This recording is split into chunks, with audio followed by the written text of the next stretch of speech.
Hello and welcome back to the garage today. Changing it up from automotive a little bit.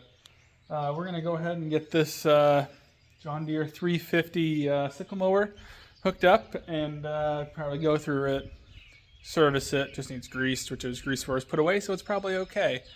But we'll look a few things over, show you kind of how I do it and how I set it up. So yeah, let's get the tractor over here and let's get into it.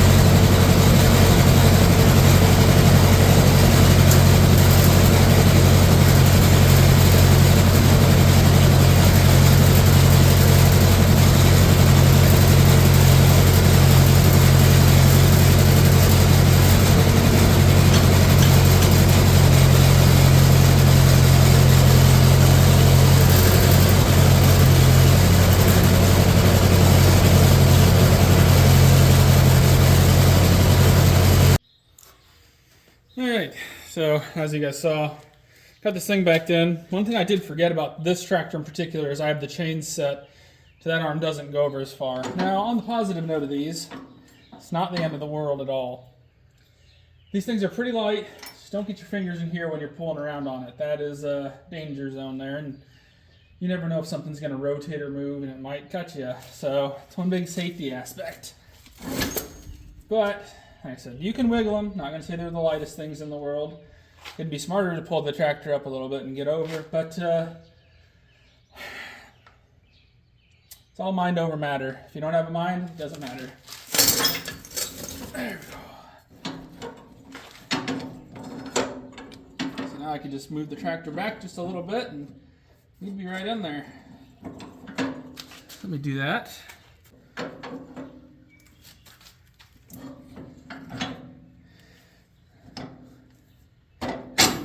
So that's how you get that one on. As you tell, this one's not quite there. What I like to do, I guess, whenever this happens is get that one in, get that snapped, and just give it a little push.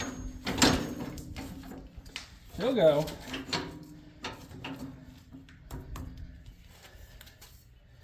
It's almost like it's getting held up on something, which is weird, but that's all right. She'll go. I just got to give her the old 1-2 crockaroo. There you go. Now, the top link is where you can have the pain. Because you want to have, with this tractor in particular, I have to have this thing lean forward just a little bit to keep this guy from not being backwards, if I'm remembering correctly. And it's not correct. So one of the more difficult things to do with this sometimes is get this top link where it needs to be.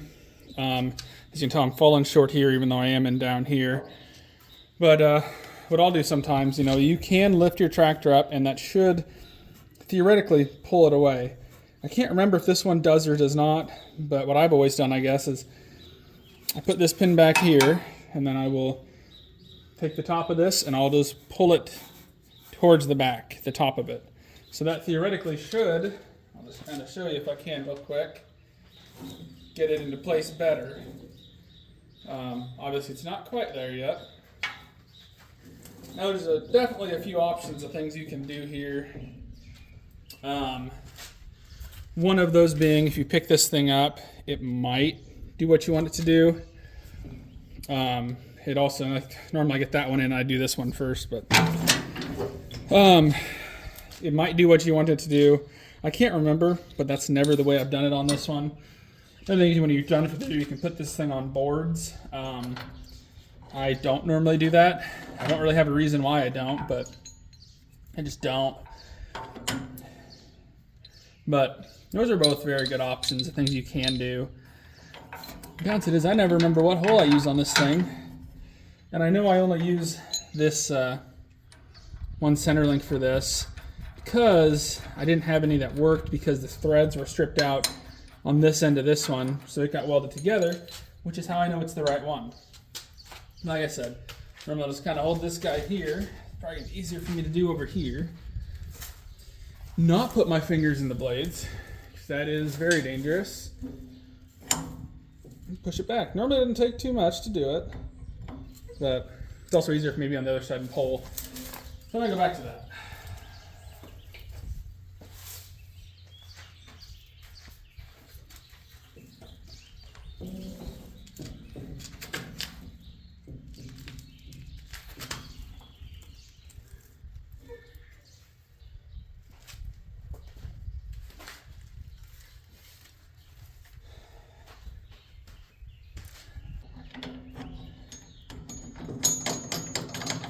Yeah, like I said, this can be a bugger if you need a jack. The smartest way to go about this, in my opinion, is if you hook this up first, then you fight those down there. So you have a little bit more leeway. But yeah, I'm gonna get something to kind of tap that in. And yeah, we'll get to the other parts. So to get your PTO hooked up, no different than anything else. Just make sure your rod here is the right way. Mine currently is. And push it onto the splines match up. I don't remember if this one, yeah, this one this turn. Then obviously get it in the right spot, put that back. And this guy needs to be up in there further, but hits my tongue when it's all at the bottom.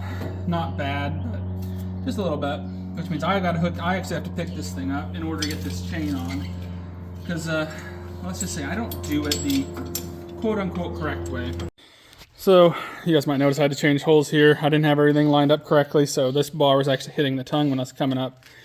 This is not the correct way of doing this, but the way I get that chain into here is just with like that. That chain doesn't quite reach to here. I really wouldn't mind getting a piece of metal made that attaches here to here that I could plug into there, but I've never taken the time to do it.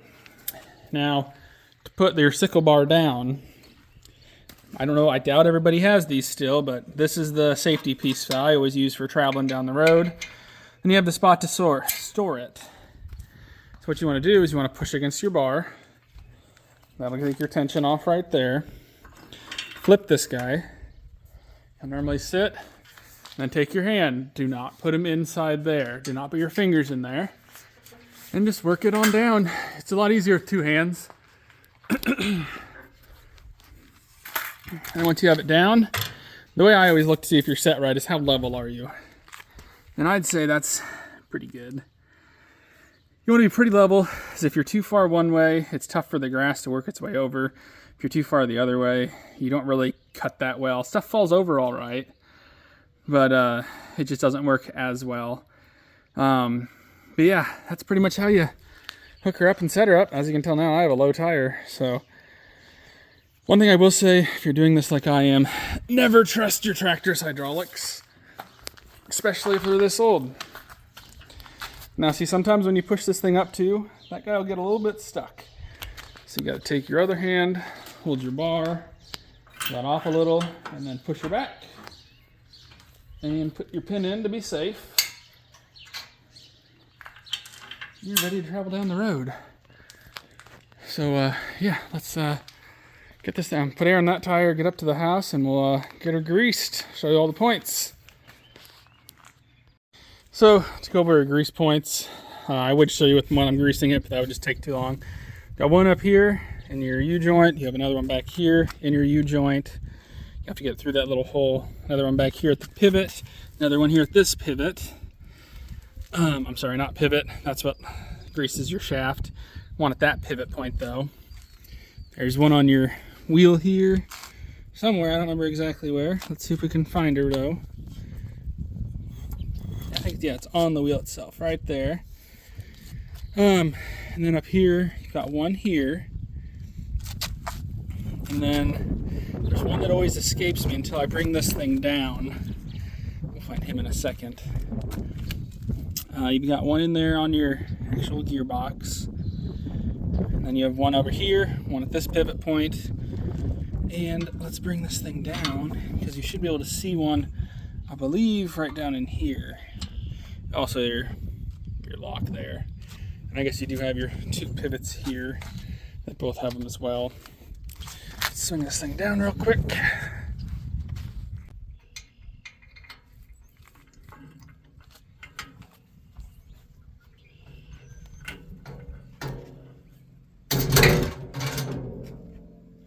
So once you have this thing down, you can see right down in here in this gearbox, I can't really get you in there.